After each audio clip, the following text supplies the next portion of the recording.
with the main pod week. Hello, I'm Julia. I'm Nate, as always, and we're finally back on.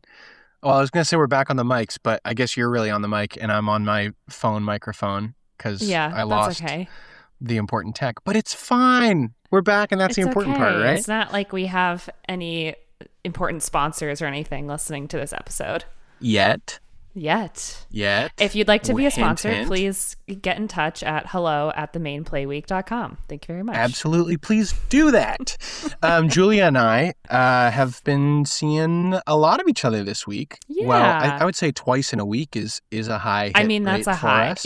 Yeah. I mean, it's a high rate for any friend, I think, when you're like busy and you're in your late 20s and 30s. There's a 45-minute drive in between the two of us, Well, we had to see each other. It was the Oscars on Sunday. Yeah, the Oscars party. So I hosted a little Oscars party, and you brought absolutely delicious deviled eggs, I will say. My first ever foray into making deviled eggs. It was a smashing success. I ate like 6 of them. I guess 6 halves, so like 3 whole eggs. It's not too bad. I'll take that. They were amazing. I mean, I love deviled eggs. And of course, you named them "If I had eggs, I'd kick you." Yeah, if I had deviled eggs, I'd kick you. I mean, it's just like it's a thinking man's pun, It's a really like high level, just right.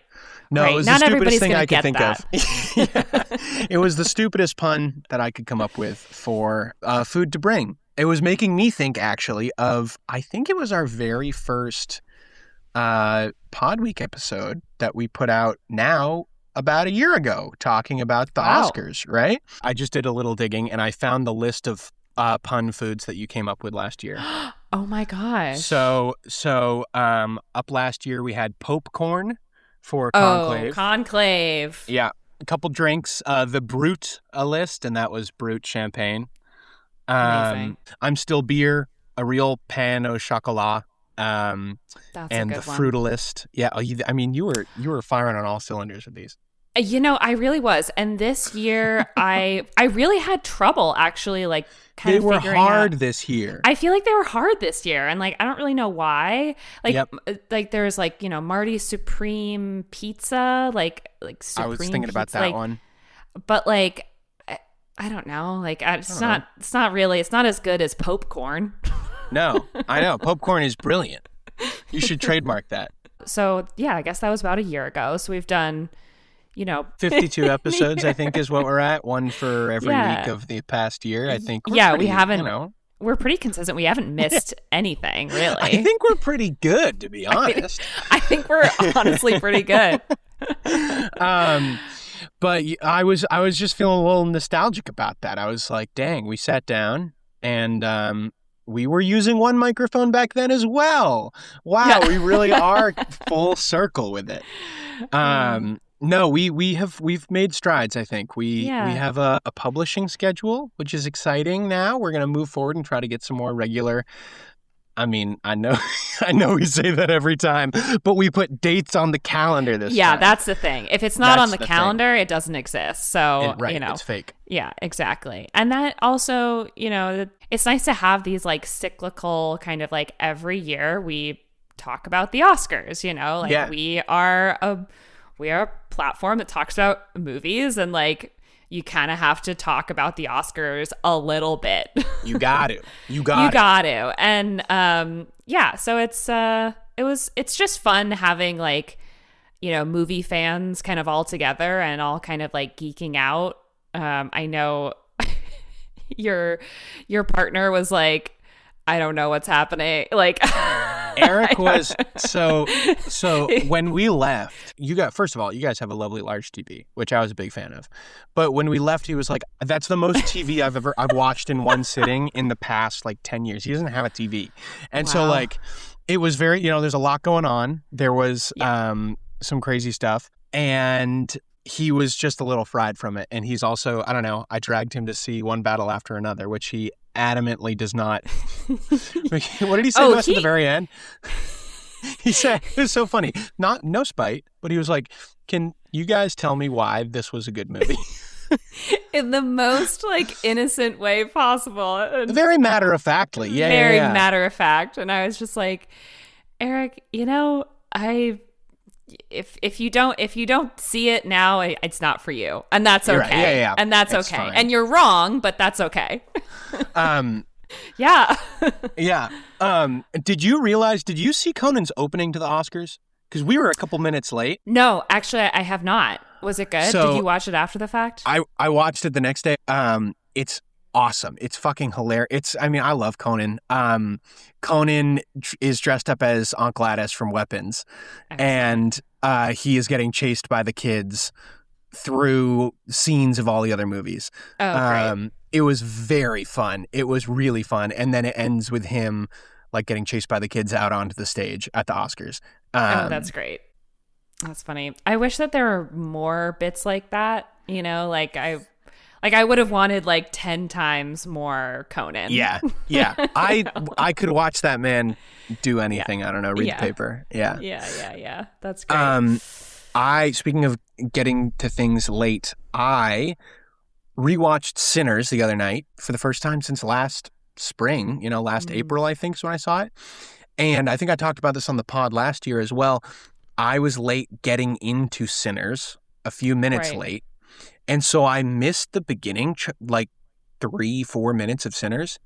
And there's a lot I learned of very important like exposition stuff that happens there. And I had no clue about any of that whatsoever. So let me tell you something. Sinners, on a rewatch, when you watch, I don't know, the whole movie, does a lot more for you. Yeah. Than, skipping some vital bits of narration and exposition. Well, I have a story. Well, wait, maybe I already told this on the podcast, the first couple of minutes of Sinners. The first couple of minutes of Sinners are no joke, for sure. Yeah. And I went to see it. I guess earlier this, like in January at the Strand in Rockland. Right. And I had like a seltzer and like the first scene, is like those sort of like jump, like editing. But I jumped and the seltzer like spilled all over me. And I was like off to a great start. Like my heart rate is up to here. Like I'm terrified. So yeah, man, those first couple minutes, no joke. We've had a tough time with the first couple minutes of Sinners. Yeah. But I can recommend it if you can anchor your seltzer and show up on time. It's a hell of a flick. Lock down the seltzer. Speaking of Sinners, the cinematographer Autumn Durald Arkapaw, I think when she won Best Cinematography, I was like, oh, I think that's the first woman of color to win the award. And then it turns out she's the first woman. Dude, I know. I saw it. What? For and I was real? like, are you kidding me? Unbelievable. I'm so like simultaneously proud and angry about that. I was like, I hate this, but I'm also so happy for this. It would take a little bit more research, but I do wonder how many female cinematographers have been nominated. Yeah. I mean, there's definitely, a few like Ellen Kuras, our main zone Alice Brooks. Actually, I don't know if she's been nominated. But shout out to Alice nonetheless. Shout out to Alice Brooks. If you want to come on the pod, that would be so cool. Alice Brooks, come on the pod. Email us at hello@themainplayweek.com. Thank you so much. Just do it. Thank you, Alice. Thanks, Alice. Thanks, Alice. Yeah, man. So speaking of Oscars, we've got some merch available, and I happen to be wearing our t-shirt, our Small Beers t-shirt, which is the main play week in the font that One Battle After Another, the title font of One Battle After Another. Thank you for putting that together for me, because for some reason that never clicked for me, and I was like, yeah, man, I love the Small Beers quote too. I don't know why this is the Small Beers tee. It's very subtle. It's very there subtle. We go. It's cool. It's if only, you know, it's only you know. For the, it's a really if you know kind of situation, and even you sometimes don't know. No, I don't. I'm only human. We also have one that is called Ham Dreams, which is the title font for both Hamnet and Train Dreams because they look very similar. Cool. Very cool. I wasn't aware of that either. Yep. Yeah, I've been left out of a couple different T-shirt situations. So funny that you say that because in about 4 to 6 business days, you should be expecting a Julia's little sending me package. Wow! Yay! I'm getting a T-shirt. We had a big fight. A physical fist fight, and Julia kicked my ass and took the last shirt. No, we had a big meeting or a big get together a couple months ago with all of the main play week, and I came I think last, and so I just didn't quite manage to snag one. But I'm very excited to hear that I'll get one now. Sorry that it's taken so long. Stuff happens. Yeah, we've been so busy regularly putting out the pod, so that's why. Yeah. Yeah. Oh man. No, that's very exciting. Ooh, yay! Yeah. Thank you. I hope I got your size right. And if not, then somebody else will get a large T-shirt, 2 large T-shirts. And so there you go. Life goes. Life goes. Amazing. So, have you been to the movies recently, Nate? I have actually had. So I went on Tuesday. Which is Cheapo Tuesday, but it was also a day that I only had to work. Yes, sorry, Discount Tuesday. Cheapo Tuesday. I say that because I'm cheap. I also only had to work for 4 hours on Tuesday, so I was like, yeah, I'll go to the movies on the Tuesday afternoon. That sounds fun. And I woke up and I was just in a bad mood. I don't know why. I don't know if it's all of the crazy weather we've been having and like all these weird pressure systems coming through. I don't know if my meds aren't quite working, but I've had a couple days where it's just like in this past week where it's just like I'm feeling anxious, like just like not, and for no particular reason. I don't know. Shit happens. Almost like the anxiety is generalized. And it's some sort of disorder. Whoa. One might say, whoa, what the heck? So I was like, oh God, I just wasn't feeling it. I went to work. Work was fine. It was whatever. I left. I got home. I found out that my bike had been stolen. Which just, it was in the basement of my building, and it had been like really windy and rainy the night before, and it looked like somebody had jimmied a basement window, gone down in to get out of the rain, and then my bike had been down there, and they took it out with them out one of the locked doors, but they were on the inside, so they could get out with it.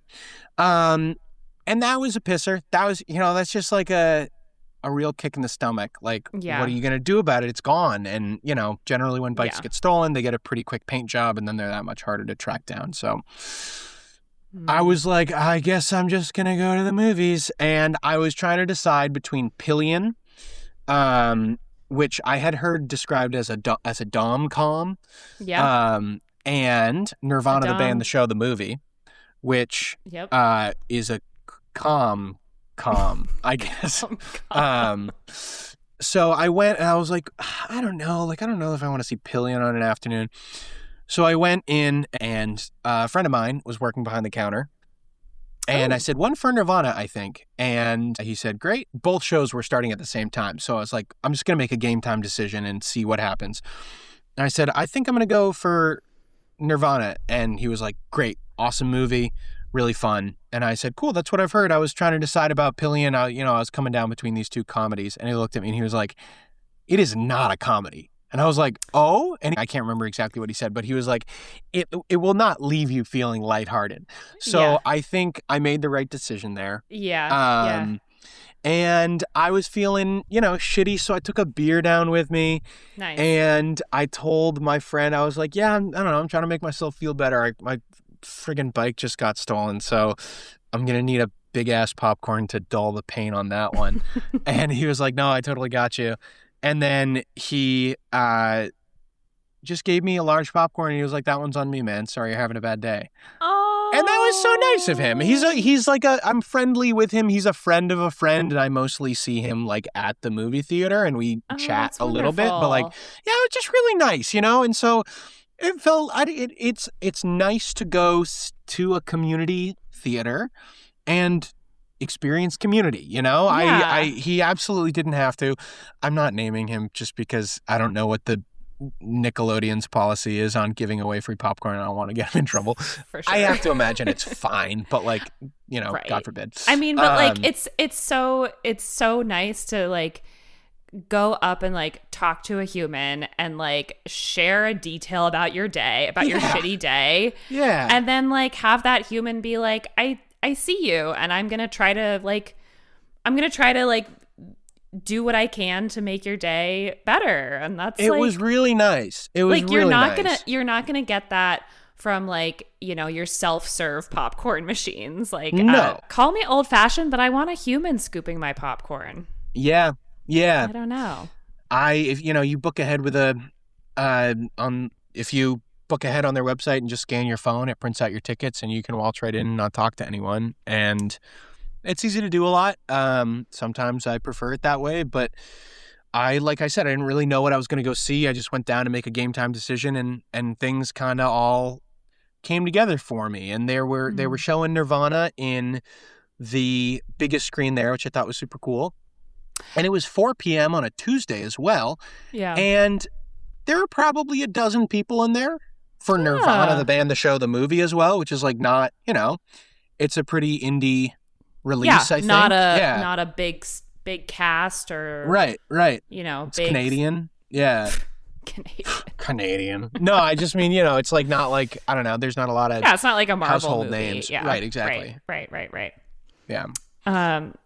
Wow, that's wonderful. Yeah. So I went in and I sat down and I left the movie. I didn't feel 100% better. Like, I had a pretty shitty day.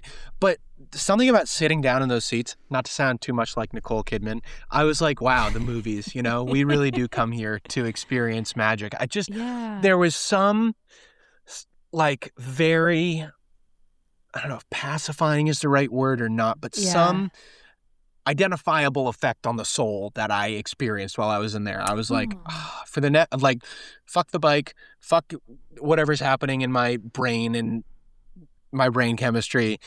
For the next hour 47, it's just me and Nirvana the band, Yeah.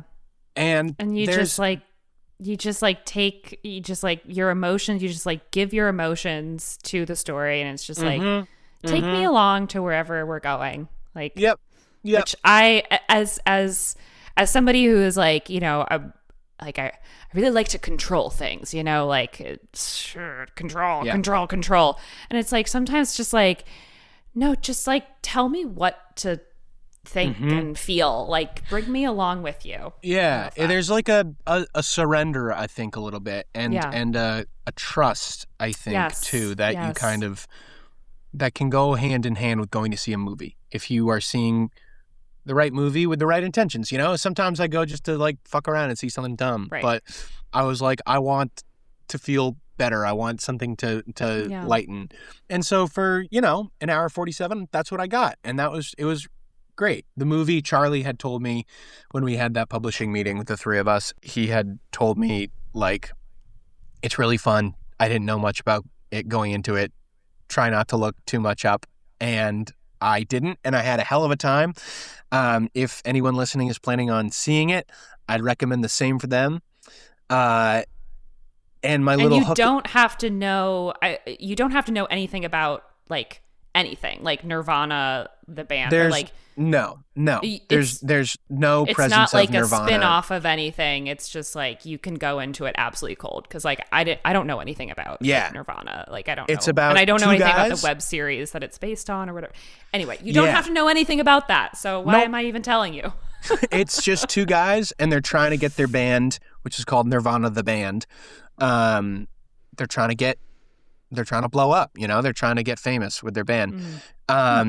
And it's very silly. And my little hook, I think, would be, I don't know how they made the movie based on its apparent budget and based on everything it contains, I don't know how they pulled it off.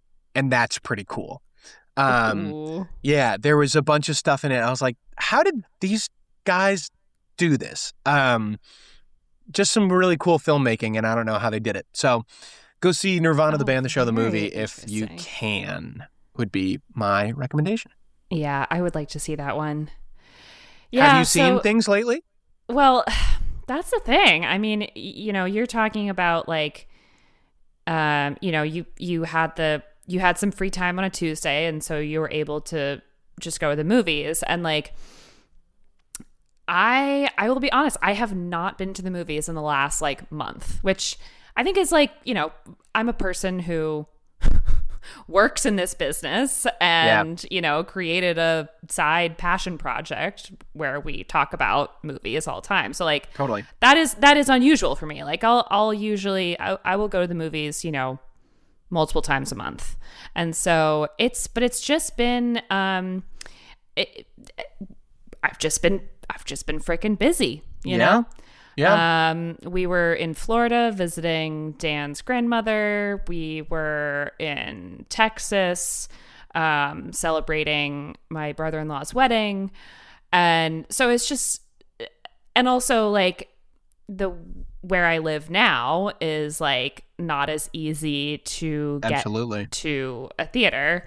The closest theater is the Evening Star in Brunswick, and they're only open really on the weekends now, which which is tough. Like totally understandable. Yeah. But it's like a lot of those weeknights are actually when I have the free time, and so the weekends, like this day, this age, the age that we are, late 20s, early 30s, is like I feel like every weekend is a wedding.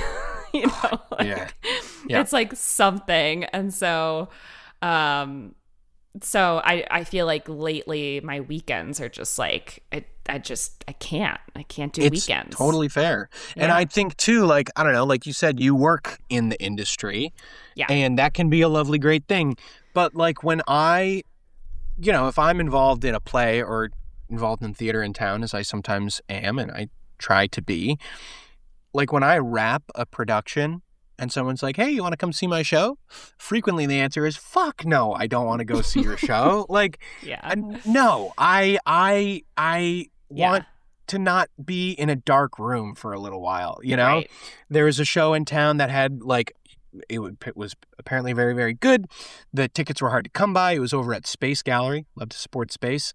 Mm-hmm. The production values were off the charts, and the tickets sold out pretty fast. And on, I think, their last show, a friend of mine reached out and he was like, hey, I have 2 free tickets that I can't use. Do you want to use them and go see the show? And it was the day of daylight savings. And so all of a sudden, like, the sun was back. And I was like, no, I don't want to go see the show. Yeah. I want to walk around at 7 p.m. and still be able to see my hand in front of my face, you know? Right. And so, like, I totally get that. I absolutely do get sometimes it's just, like, not something that you can stomach, too. And I think that's also fair. Yeah. Not saying that you can't stomach the movies right now, but... No. It's totally fair. And it's like... Yeah, it's true. Like I'm working in movies like all day, and sometimes it's like, I don't want to like think about this film or like think about like, oh, is this a good film for our clients to play or something? Mm-hmm. It's just like I just want to watch trashy TV. Yes. Which oh man, but yeah, I think that a lot of people struggle with the distance thing, and the scheduling thing, because like we are so spread out in Maine, and Portland is sort of like an anomaly. Like you have the Nick right there, which is open 7 days a week, and you have the PMA and Space, who are both showing more like specialty films, and like pretty relatively frequently for sure. Totally. But like outside of Portland and like the greater Portland area, it's kind of like it's tough to like decide, okay, yes, we're going to go this day and we're going to see this movie and we have to make a plan. And that means we have to drive and find parking and all of this. And it's just, it's just like that level of like executive function that you need to like make a plan and stick to it. Yeah, absolutely. It's really hard. It gets turned up by several degrees when you get outside of like, I don't know, maybe Yarmouth. I'm just thinking about, like Apple Cinemas in Westbrook, Apple Cinemas Saco, and then the flagship in Falmouth. Yeah, that sort of sort of southern mid-coast, greater Portland-ish area. Yeah. Do you ever go to the Schmitty's in Topsom? Yes, I saw Wuthering Heights there. Oh, no way. Cool. I didn't. What was that? Was that maybe the movie you saw most recently? Probably. Yeah, I think it was. What did you think about that one? I gave it 1.5 stars on Letterboxd. Nice. But cool. I really think that was unfair, and I'm sorry to Wuthering Heights. I think it deserved more than that. I'm still too proud to go back and change my rating. Fair enough, dude. I'm an Emerald Fennel hater. Yeah. So I get it. Yeah. I am not an Emerald Fennel hater. I really liked Promising Young Woman. I really liked Saltburn. I liked this one significantly less. But mostly because of the casting, honestly. Sure. Huh. Mostly because of the casting. And also, I will say that although, Smitty's is a vibe. Smitty's is a vibe. I've never been to a Smitty's before. We love vibes. We love vibes here.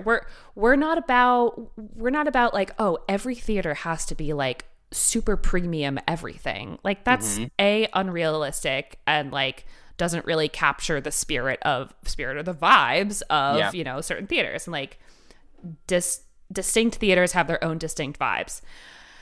That being said, the desk chairs at Smitty's are not doing it for me. I didn't realize they were desk chairs. They're pretty much school desk chairs? Like no, like office this chairs? kind of like office chairs. Yeah. Weird. Yeah. Yeah, I'm sure they're not actually. I'm sure they're like some kind of like right, fancy, but they are rolling chairs. That's weird. And I just it's not my vibe. Totally. It's not for me. I get well, that. I will say it's not the vibe for the kinds of movies that I end up seeing, like. Sure. I think for Wuthering Heights it was fine, but like I wouldn't want to see one battle after another. Yeah, because you can roll yourself right out of the theater, so you don't have to see that stinking movie. I haven't seen Wuthering Heights. I'm just taking the opportunity to dunk on it. To dunk on it. I heard someone say that their take on Emerald Fennell movies, that she's really good at creating like a collective experience, like a vibe in the theater that everybody shares together. And that vibe does not really hold up to scrutiny outside of the theater. And so it's like, if you want to go have like a fun time at the movies and like kind of turn your brain off and experience like a vibe of a thing, then that's like the move. Just don't think too hard about it once you leave. Yeah. And I think that's totally fine. And that's totally fine. And that was pretty much exactly what we did. It was me and my friend Kinsey, and we got cool. They had Kinsey was at the Oscars party. Oh yeah. Oh, that's right. You met Kinsey. Shout out to Kinsey. Shout out to Kinsey. And they had like themed drinks. They had like some sort of rum, like dark and stormy kind of, like Wuthering Moors or something. Yeah, some sort of drink right. like that, themed cocktail. So that was fun, Cool. And they had a pre-show of like all of their press tour, like their press videos and like them getting interviewed about the film, which was like, I was like, okay, this is fun, like you're kind of like making an event out of it. Cool. That is fun. But yeah, I mean, it was like beautiful to look at. And the music, I will say, I think Charlie XCX was my favorite part about that film. Cool. Honestly. Yeah. Fair enough. I think the album that she released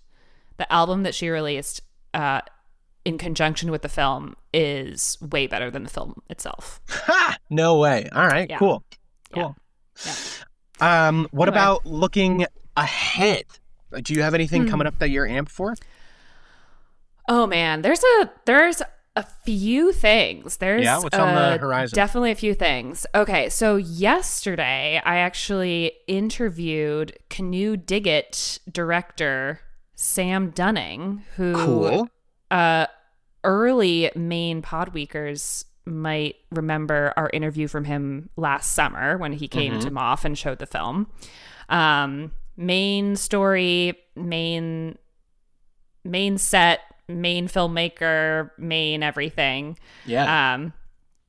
And he is starting a theatrical tour in Maine, kicking off on April 2nd at the Nick. I was going to say, I think at the Nick, right? Because Yeah. I saw a poster for it when I went to go see Nirvana, and I was like, ooh, I'm going to have to see this, and B, talk about it on the pod. Yes. And here we are. Here we are. Yeah, so that's coming up. And then he's going to go to a bunch of other theaters. We'll release that interview, I think, maybe after this one. That's exciting. It'll be fun to see that again, and hopefully with a big crowd of people. Yeah. And then the Evening Star just announced that they're doing a themed dinner and a movie event with Elevensies, which is the Lord of the Rings themed, the Hobbit Lord of the Rings themed cafe / bar in Brunswick. And so they're going to show the first Lord of the Rings. And then, so you watch the movie and then you walk over to Elevensies and have a themed dinner. Cool. That's really fun. Yeah. And apparently they're going to do it every month. So I think, awesome. I think this month in March, and this is, let me get the dates right, March 28th and 29th. So they're going to do Fellowship weekend of the Ring. And then I guess in April they're going to do Two Towers, and then Return of the King in May. Cool. And then they're going to do, it sounds like they're going to do more, other stuff too. Not you could just run Lord through of the Hobbit if they wanted to. If they wanted to keep doing it, they could do absolutely. The they could Hobbit just movies. I mean, that'll last half a year if they're doing it monthly. Exactly. Yeah. Yeah. Great. Cool. But yeah, so I since they opened, I was like, it's only a matter of time until, they do some sort of, so I'm really glad. I was really happy to see that. That's really cool. Collab. Yeah. That's awesome. Wow. I unfortunately will not be around that weekend, so I will not be able to go. Okay. But maybe I can shoot for one of the ones later on, because that just sounds like a fun time. I don't know. Yeah. Cool. I would really like to go. I also don't think I can go that weekend. But yeah, maybe we meet at the Two Towers and hell yeah, fun in April. Great, fun, nice. Cool. Big drop this week for me personally. Oh boy, the Dune Part 3 trailer has come out. Oh man, and I lost my mind at my desk at work a little bit. It looks so good. It looks so good. And I'm reading the Dune books right now at my desk at work. These are my work books that I read when I don't have anything to do at work. And I've listened to the audiobooks tons of times, but I've never read them on paper. And I am currently reading them on paper and having a whole new appreciation for them. And I just finished Messiah, which is the second book, and which is going to be, people aren't really quite sure what's going to be in Dune Part 3. They're guessing it's going to be largely Dune Messiah, with maybe chunks of the third book, which I'm reading right now, called Children of Dune, mixed in to sort of flesh out the narrative. Because Dune Messiah is, I think, 200 pages, and Dune is 600 pages or something like that. So it's a much smaller story. And with the scale of the films that they've been making for the first two, it seems like they'd need something to pad out the story to fill the movie. So I'm amped. It looks gorgeous. Robert Pattinson, it looks like a freak. And that's always a good sign for a movie. That's him. That's who he is. And I saw something that was so Robert Pattinson and Zendaya are starring in an upcoming film called The Drama, which I'm super excited about. Sort of like a wedding gone wrong. And apparently he like texted Zendaya and was like, hey, how do I get in on one of those Dune movies? And then like a couple weeks later, he like got a call. No way. I'm curious to see what they do with him. So that's coming out this winter. And then as we creep towards spring, I was just thinking about this, especially as we were talking about, like, sometimes you don't want to sit in a dark movie theater. My goal for this spring/summer, by the end of August, I am going to see a movie at a drive-in theater because I have never been to a drive-in before in my life. You have never attended a drive-in theater. I know. I literally can't. Yeah. What? So we're fixing that. We're going to make it happen. Yeah. Okay. Yeah. Oh my gosh. Should we like film the whole experience? We should. We should live stream it and then Should we sell your first experience at a drive-in to a certain drive-in that wants to sponsor us? Yes. Nate's First Drive-In presented by your name here. Presented by who could it be? Let us know. Pride's Corner. Reach out to us. I don't even know. I got to brush up on the names because I know there's a couple to pick from around here. Yeah, there's Pride's Corner. There's Bridgeton Twin Drive-In. Yeah. Okay. It used to be the Skowhegan Drive-In, but they are no more. Mm-hmm. We did have on the newsletter over the summer.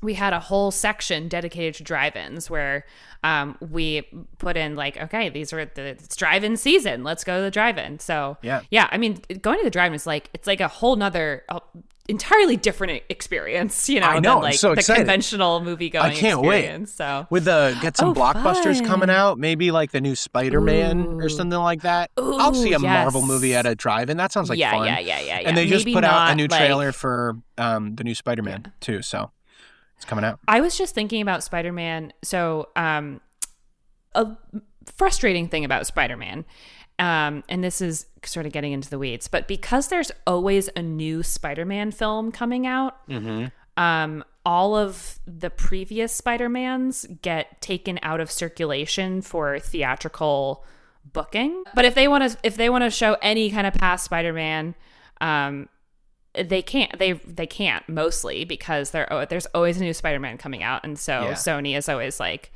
oh, we're like pulling back to like right to funnel sales. Yeah, but there was a Fathom event recently where they put out all the Spider-Mans, but Fathom events are usually only at like bigger like multiplexes, which is fine. Yeah, all that to say, I actually have not seen a single Spider-Man movie. Ever?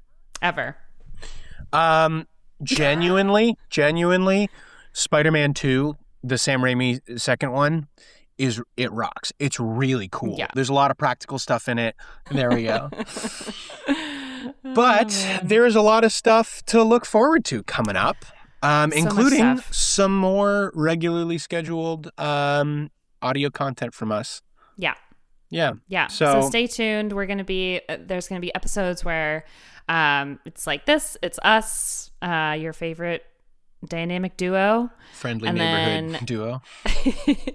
And then there's going to be interviews like the one I just recorded with Sam Dunning. And we're also going to, we want to interview lots of other people, not just filmmakers, but, maybe even you, the main moviegoer. Ooh, yeah. Do you have something to say? Email us at hello@themainplayweek.com. And then, who knows? We're going to try to figure out what's going on in Maine. What movies are we seeing? What theaters are we going to? And I'm looking forward to it. Maybe try some new things this summer. Yeah, let's do it. It's year 2 of the Main Play Week. And we're going into it strong. Yay! Yay. Well, until the next time, I am Nate. And I'm Julia. And we will see you at the movies. See you at the movies. The Main Pod Week is hosted by Nate Stevenson and Julia Dunleavy, and edited and produced by Nate Stevenson. Social media video is produced by Nick Brown, and music is created by Peter Coleman. The podcast is a project of the Main Play Week. a new media publication covering the moviegoing experience here in Maine. You can support our coverage financially by becoming a paid subscriber to our Substack at themaineplayweek.substack.com/subscribe. Send your ideas, questions, or other musings to hello@themaineplayweek.com, and follow us at The Maine Playweek on Instagram, Facebook, Blue Sky, and Substack. Learn more at themaineplayweek.com. But most importantly, tell your movie-loving friends that we're here, and we'll see you at the cinema.